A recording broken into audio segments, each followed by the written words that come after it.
Hi there guys, welcome back to Dad Plays Stuff. Now, this is another Daemon X Machina PvP video, so if you enjoy content like this, please leave a like, comment and subscribe.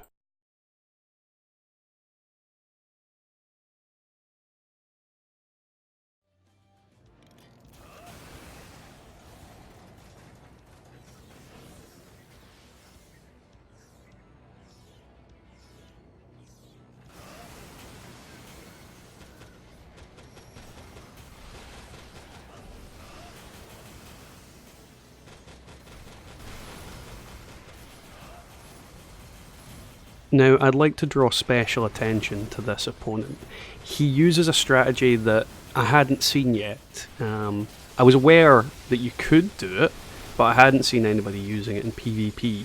Now, what he does is he uses the Tesla kind of arcing weapons. It's the one that you get from Bolt. The name of it eludes me at this moment in time. But he uses that, and if you don't know what they do, is if you focus enough energy into the opponent, they will then get stunned. It's at this point, when I'm stunned, he charges up the laser cannon on his back and obliterates me. You can see my health going from a decent amount to very low. It's actually a strategy that has piqued my interest, and I'm looking forward to making a build similar to it in the future. This, however, also gave me insight to what he was trying to do, and he shows up later again. Now, the aim of the video today is to showcase and basically test out one of the builds I'm working on and have been working on at the moment. It is a dual machine gun arm using the HPW AM02 GunArm MG. So these are light machine guns. They're relatively mid to close range weapons, so when you get close you can do quite a lot of ridiculous damage if you land some hits. And the other weapon I'm using is the SAW HM32 Garuda 2. Now, the biggest advantage to this build is its damage output. When I get the optimum range, I will be dealing a crap ton of damage. It literally liquefies anything that I'm consistently hitting. This can be difficult at times due to the fact that I need to be at a mid to close range to actually land the hits. However, the Garuda missiles being heat-seeking do help put a bit of pressure on the opponent. So if they try and stop to try and get their bearings or figure out where I am, then they are going to get hit by the missiles, and they do a decent amount of damage. Not as much as the gun arms, but they do a decent amount of damage.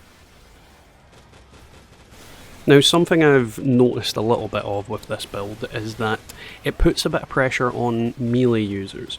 Because their builds rely on them rushing away, rushing in and hitting you and being generally quite fast, you do get a chance to kind of counter-attack them if you're able to track them and keep your guns targeted on them. When they rush in to go for that hit, you can usually get a chunk of damage on them. This usually causes them to panic a little bit, and they play a little bit more cautiously or recklessly, and both can work out in similar ways.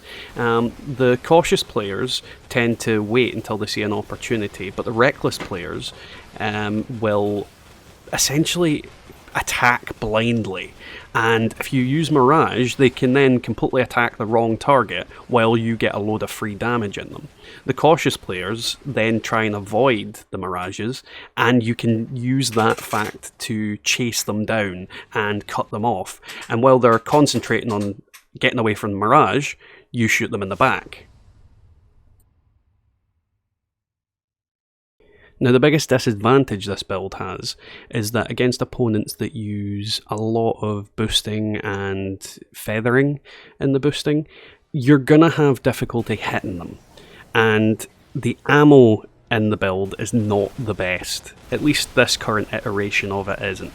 So it's vital that you kind of save your shots and don't waste them. A couple of instances I ran completely out of ammo and it became just a battle of attrition.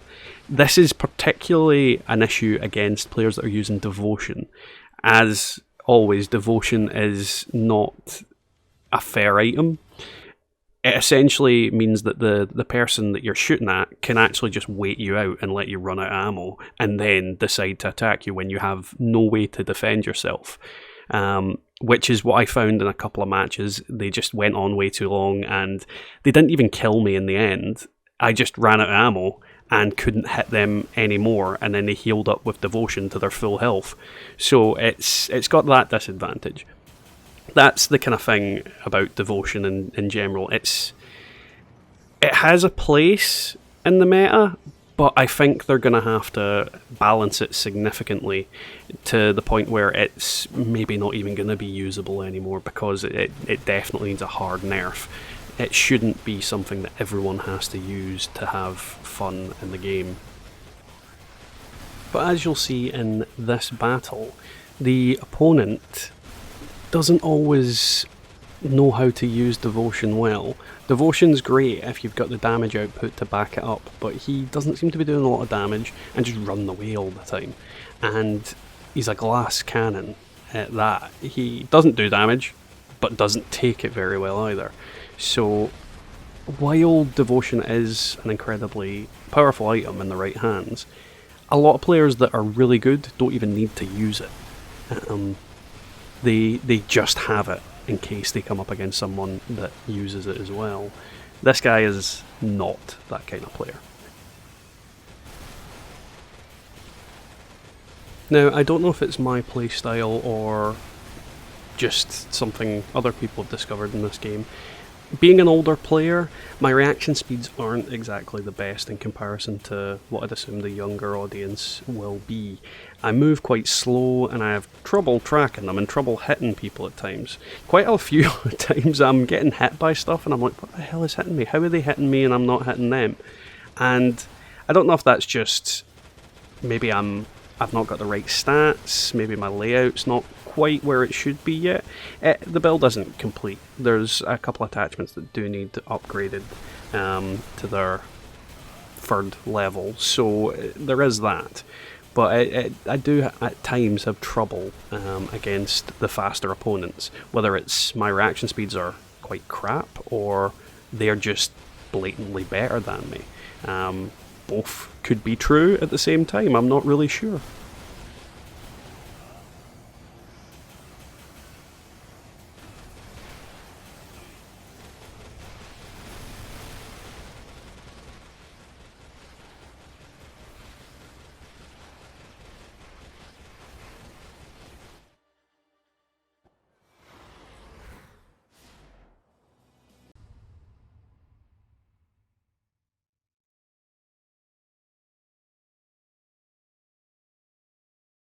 Now, in this next battle, our little friend from the start shows up again, and he tries to utilise the same strategy in order to defeat me.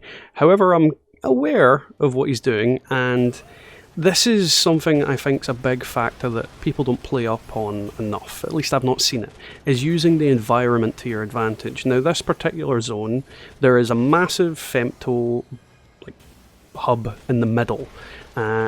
So what I do is I basically claim it.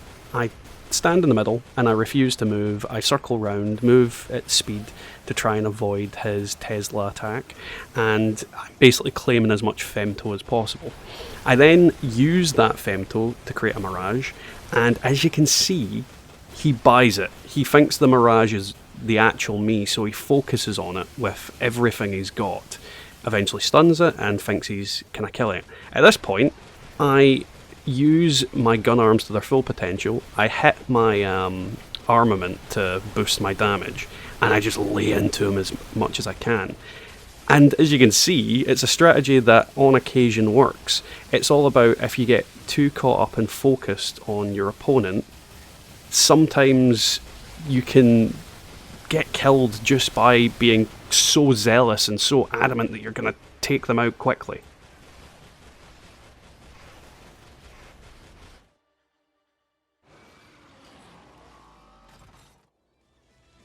Now, this last fight is to show what happened to me quite frequently. It's quite boring to see these fights because I get minced. This is a player who's been playing a lot more than me in the PvP. I have some unfortunate, well, I say unfortunate, I have my son to look after for the most part, and I love doing that. So I don't have as much time to focus onto the PvP as other people. Plus I'm making videos about guides and stuff like that, so it's not my main focus. But this guy is good. He is really good. He's really good at maintaining the distance he needs and basically just leathering me into the ground. He's yeah, his numbers signify how good he is in comparison to me. He's also a prime example of when someone's good enough, they really don't need to use the devotion even though they've got it. It's a last-ditch effort for players like this, and yeah, I'm fodder to them.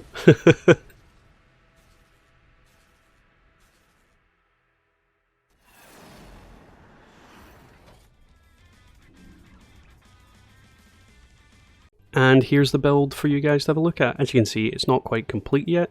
There's a couple of things that need upgraded and changed, and in the future I'll probably mess around with some stuff and see if there's anything that works better, maybe using only one arm instead of two. So that was the video, guys. Thank you very much for watching. If you enjoy content like this, don't forget to hit the like, comment and subscribe button, and make sure that you check out my other PvP videos and the comprehensive guide videos that I'm doing on Daemon X Machina if you want tips and tricks on how to take out the Colossal Immortals and basically farm their blueprints. So, again, thank you very much for watching and catch us next time. See you later.